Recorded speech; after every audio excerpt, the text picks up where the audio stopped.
जय हिंद दोस्तों, मैं सूर्यांश गौरव जुड़ा हूँ आपके साथ। जहाँ मैं खड़ा हूँ यह स्थान है आजमगढ़, जिसे आर्यमगढ़ भी कहा जाता है। और उसका ये जो स्थान है ये वो स्थान है जहाँ पर हुआ था सर्प यज्ञ, जहाँ पर हवन कुंड में कर एक एक कर जलने लगे थे सारे सांप, मिटने वाला था सांपों का अस्तित्व। ऐसा क्या हुआ था दोस्तों कि सांपों का अस्तित्व खतरे में आ गया।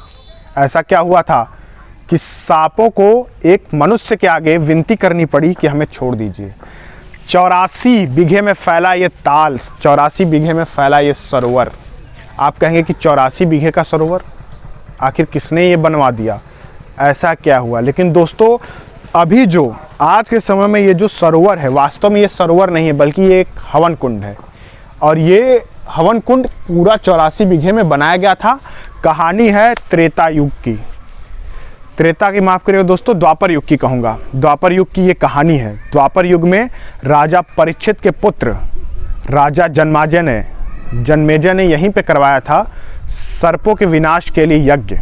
और उस यज्ञ का जो परिणाम होने वाला था ये था कि सर्पों का समूल विनाश हो जाएगा। दोस्तों हम सब जानते हैं कि राजा परीक्षित की मृत्यु हुई थी तक्षक नाग के डसने से। तक्षक नाग ने उनको डसा था और जिसकी वजह से राजा परीक्षित की मृत्यु हुई थी। ऋषि के श्राप के कारण ऐसा हुआ था। लेकिन उनके पुत्र ने क्रोध में आकर अपने पिता की मृत्यु का बदला लेने के लिए यहीं पे वो यज्ञ करवाया था, जिसमें सांपों का समूल विनाश की प्रतिज्ञा ली थी। ये देख सकते हैं आप, ये छायाकार महोदय से अनुरोध करूँगा वो पूरा दिखाएं किस तरीके से। देखिए ये 84 बीघे में ये फैला हुआ है ये ताल, और सिर्फ यहीं पे नहीं, ये और उधर किनारे और आगे तक है, आगे तक फैला हुआ है।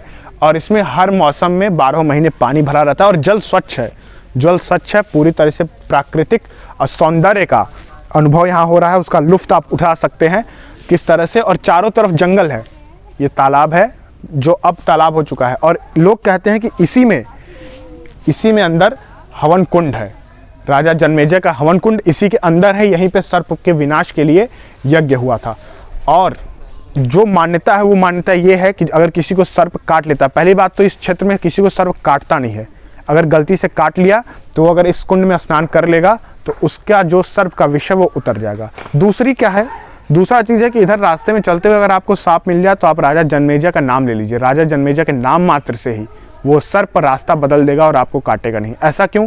क्योंकि अंतिम नाग बचे तक्षक ने ये जो है कि वादा लिया था, या कह सकते कि ये वचन दिया था राजा जन्मेजय को। तो दोस्तों ये वो तालाब है, इसके बीच में हवन कुंड है जहाँ पर ये हुआ था यज्ञ। और यह स्थान है आजमगढ़ का अवंतिकापुरी। अवंतिकापुरी धाम है, ये बहुत ही मशहूर है, बहुत ही फेमस है। यहाँ के जो मूल निवासी उनकी आस्था के केंद्र, और साथ में यहाँ पे बहुत लोग आते हैं, बहुत से श्रद्धालु आते हैं। सरोवर के ठीक सामने ये वो स्थान है। ये टीले पे देख सकते हैं आप, भगवान शिव का मंदिर है। भगवान शिव का ये मंदिर है, काफ़ी भव्य है, काफ़ी ऊंचा है और लोगों की आस्था का प्रमुख केंद्र है। यहाँ पे श्रद्धालु आते हैं, दर्शन करते हैं और उनकी मनोकामनाएं पूर्ण होती हैं। लेकिन अभी जिस टीले पे ये मंदिर का निर्माण हुआ है, पहले यहाँ पे राजा जन्मेजय का किला हुआ करता था, जो धीरे धीरे खंडहर होने के बाद टीले में तब्दील हो गया। फिर उसी समय प्राचीन समय में यहाँ राजा जन्मेजय द्वारा ही स्थापित भगवान शिव का मंदिर था ये, जिसको अब सुंदरीकरण करके भव्य तरीके से बनाकर इसको रखा गया। दोस्तों तो सरोवर था, ये रहा इसके सामने का सरोवर, जिसमें यह हवन कुंड बना हुआ था, जहाँ पर सारी चीज़ें हुई थी कि सर्प जलने लगे। दूसरा ये मंदिर है, अंदर चलूँगा, मंदिर दिखाऊँगा आपको और पूरी कहानी यहाँ के महंत जी आपको बताएंगे कि किस तरीके से राजा जन्मेजय ने यज्ञ करवाया था, किस तरीके से सांप जो है वो एक एक करके धू करके जलने लगे थे।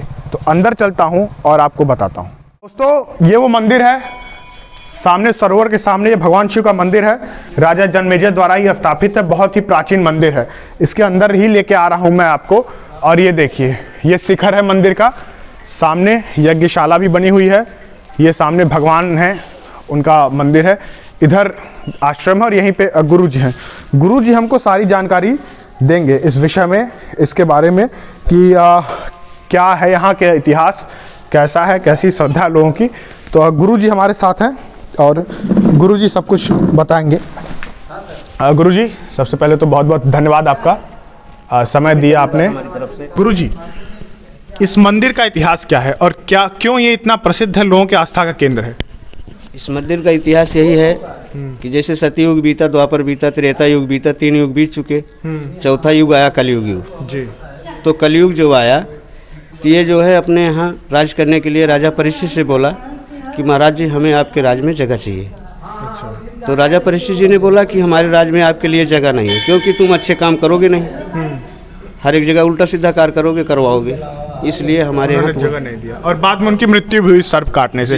तो राजा जन्मेजय जी उनके पुत्र थे। राजा जन्मेजय जी उनके पुत्र थे। तो यहीं पे वो विशाल यज्ञ हुआ था सर्पों के विनाश के लिए। जी हाँ, सर्पों के विनाश के लिए यहीं पे जो है सर्प यज्ञ हुआ था, जो सामने सरोवर दिख रहा है, इसी में हुआ था। और आस्तिक मुनि का भी योगदान उसमें रहा। आस्तिक मुनि वहाँ मतलब इस जो कि मतलब एक क्या राजा परीक्षित के गुरु थे। हाँ, ये मतलब उनके गुरु से, तो उन्होंने ही ये यज्ञ करवाया। तो सर्पों के जब विनाश के लिए यज्ञ हुआ तो सारे सर्पों का समूल विनाश क्यों नहीं हुआ, फिर अभी सर्प बच गए? हाँ बच गए इसलिए कि जैसे कि सर्प जो मेन सर्प जिसको तक्षकनाग बोलते हैं, जी जी, वो जो है अपना जीव बचा करके भाग करके चला गया इंद्र के यहाँ, उनके आसन में लपेट करके बैठ गया। और उसके बाद जब यहाँ जो है मंत्रों का उच्चारण होने लगा, सभी सर्प आना शुरू हो गए। तो उसके बाद में ये आस्तिक मुनि जी जो बोल रहे हैं आप, ये बोले कि अभी जो मेन सर्प है जिसके द्वारा राजा परीक्षित की मृत्यु हुई है वो नहीं आया है। तो फिर मंत्रों का आह्वान चालू हुआ, मंत्र चालू हो गया। उसके बाद तो वहाँ से जो है इंद्र का आसन ले करके जो मंत्र चालू हुआ तो उठा वहाँ से और यहाँ आए। तो यहाँ जो है आने के बाद बासुकी नागिन एक थी जी, वो उस समय गर्भवती थी। तो उसी वक्त जो है ये क्या ऋषि बोल रहे हैं जिनका नाम अभी लिए आप, आस्तिक मुनि। आस्तिक मुनि जी ये बोले कि देखो ऐसा है कि जिसके पेट में अगर गर्भ रहता है या कुछ भी रहता है उसको जो है दंडित नहीं किया जाता है, दंडित नहीं किया जाता जी। तो इसलिए उसको छोड़ दिया गया जी। तो उसी के द्वारा जो है ये सर्पों का विनाश रुक गया। तो ये वो स्थान। अब पीछे मैं देख रहा हूँ, यहाँ दिखाऊंगा छायाकार महोदय, पीछे जो है कि धुनी जल रही है, त्रिशूल भी रखा हुआ है। ये किसका है और कौन यहाँ आए थे? ये जब बाबा आनंदागिरी जी थे आए थे। अच्छा, आनंदागिरी जी, शुरू में आश्रम जगाने वाले वही हैं जी। तो उन्हीं की बनाई हुई ये धुनी और चौकी, और उनके एक शिष्य थे गोपाल गिरी जी महाराज जी। गोपाल गिरी आनंदागिरी के ब्रह्मलीन हो जाने के बाद में गोपाल गिरी जी महाराज इस पे रहते थे। और उसके बाद में जब से वो चले गए, उनकी शरीर छूट गई, तब से इस गद्दी की जो महंत पुजारी कोई भी आता इसकी पूजा करता, उस पर बैठता कोई नहीं बैठता। अब मैंने अभी एक चीज़ सुना कि यहाँ पे जो है कि अगर किसी को सर्प काटे तो अगर वो इस कुंड में स्नान कर ले तो उसका विष खत्म हो जाता है, उसकी मृत्यु नहीं होती है।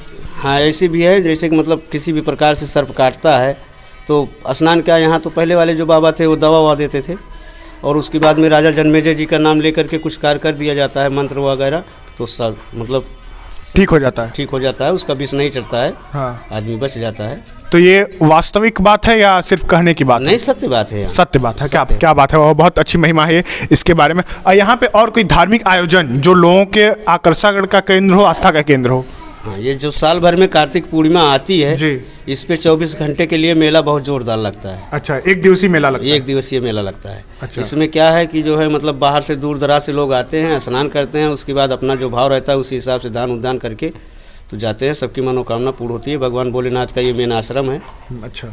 कितना पुराना है ये मंदिर? ये प्राचीन काल का मंदिर है, आज का मंदिर नहीं। बहुत पुराना, राजा जन्मेजय जी के समय। हाँ, राजा जन्मेजय जी के समय। और राजा जन्मेजय का ही ये अवंतिकापुरी धाम था, यही उनका राजधानी थी। यहीं से उन्होंने यज्ञ संपन्न किया था। इससे थोड़ा आगे निकलने के बाद संदीपन गुरु का भी आश्रम यहीं पे है, संदीपनी मुनि का जी, जहाँ पे श्री कृष्ण और सुदामा जी शिक्षा प्राप्त किए थे। अच्छा, चलिए दोस्तों, आजमगढ़ जिसका प्राचीन नाम आर्यमगढ़ था, और इसमें बहुत सी सियासत हुई, बहुत राजनीति हुई, और अभी तक सियासतें चल रही हैं कि क्या इसका नाम बदला जाना चाहिए, प्राचीन नाम किया जाना चाहिए, या फिर आर्यमगढ़ को आजमगढ़ ही रहने देना चाहिए। गुरुजी, आपको क्या लगता है जी कि इसका नाम आजमगढ़ ही होना चाहिए या जो है कि आर्यमगढ़ होना चाहिए? आर्यमगढ़ होना चाहिए। आर्यमगढ़ होना चाहिए, बिल्कुल। देख सकते हैं आप लोग, गुरुजी का आशीर्वाद लेने भी आ रहे हैं। तो इसका नाम गुरुजी बदल के आर्यमगढ़ होना चाहिए जी। आप भी इससे सहमत हैं? बिल्कुल सहमत। क्या बात है।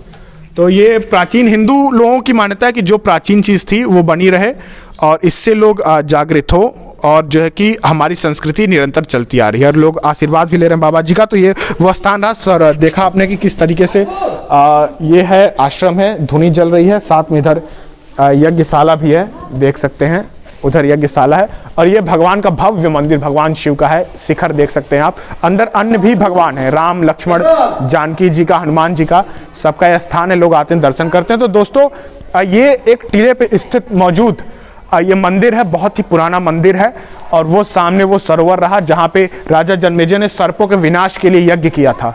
और यहीं पे वो जिसमें हवन कुंड में सर्प धू धू करके जलने लगे थे, गिरने लगे थे, और फिर तक्षक जो अंतिम बचा हुआ था उसने भगवान इंद्र से जो है प्रार्थना की कि मुझे बचा लीजिए, और फिर आस्तिक मुनि ने भी जो है कि उसमें योगदान दिया, और तब से लेके तक्षक का जो है कि बचने से जो सर्प थे उनका विनाश रुक गया। वो आज भी मौजूद हैं, और ऐसी मान्यता है कि यहाँ पे किसी को भी सांप नहीं काटता, अगर काटेगा भी तो उसकी मृत्यु नहीं होगी। क्यों? सिर्फ और सिर्फ राजा जन्मेजय के वजह से। तो ये आजमगढ़ जिले से तकरीबन 13-14 किलोमीटर दूर स्थित है। अवंतिकापुरी धाम के नाम से मशहूर है, और ये देख सकते हैं आप, पूरा परिसर है, मंदिर है, स्थान है, और लोग आते हैं यहाँ पे दर्शन पूजन करते हैं। तो हमारी संस्कृति का जुड़ा एक अनोखा पहलू था, और मैंने काफ़ी करीब से देखा। यहाँ आने के बाद काफ़ी मनोरम स्थान मुझे लगा, काफ़ी दिव्य स्थान लगा, और एक अलग आनंद की अनुभूति हुई। तो दोस्तों, राजा जन्मेजय की कहानी भी आप जान चुके होंगे, सभी लोग उनके बारे में भी जान चुके होंगे कि किस तरीके से सर्पों के विनाश के लिए उन्होंने यज्ञ किया अपने पिता की मृत्यु का बदला लेने के लिए। तो आप भी आइए, घूमिए, यहाँ आनंद लीजिए, और कार्तिक पूर्णिमा के दिन यहाँ पे जो मेला लगता है उसमें भी सम्मिलित हो सकते हैं और एक नए अनुभव का आनंद ले सकते हैं। तो फिर मिलूंगा, तब तक के लिए जय हिंद।